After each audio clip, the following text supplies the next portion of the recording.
মুম্বাইয়ের hard hitter Suryakumar ইয়াদাবের উইকেটটা স্তব্ধ করে দিয়েছে চিদাম্বরম স্টেডিয়ামের গ্যালারি।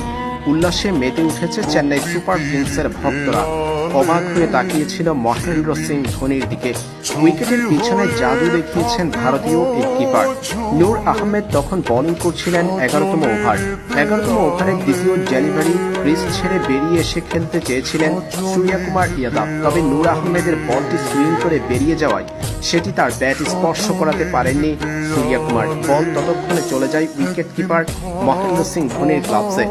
ধোনি অবশ্য দেরি করেননি, কয়েক ন্যানো সেকেন্ডের মধ্যেই মহেন্দ্র সিং ধোনি ভেঙে ফেলেছেন সূর্যকুমার ইয়াদাবের স্টাম্প। ক্রিজ ছেড়ে বেরিয়ে এসে আর ক্রিজের দাগ স্পর্শ করতে পারেননি সূর্যকুমার ইয়াদাব। মহেন্দ্র সিং ধোনির এমন ন্যানো সেকেন্ডের মধ্যে স্টাম্পিং ভাইরাল হয়ে পড়েছে নেট দুনিয়ায়। এর আগেও ক্যারিয়ারে এমন স্টাম্পিং করেছিলেন ধোনি। এবারের আইপিএলে সূর্যকুমার ইয়াদাবের উইকেট, মহেন্দ্র সিং ধোনির স্টাম্পিং অবাক করেছে চিদাম্বরম স্টেডিয়ামের গ্যালারির হাজারো দর্শককে।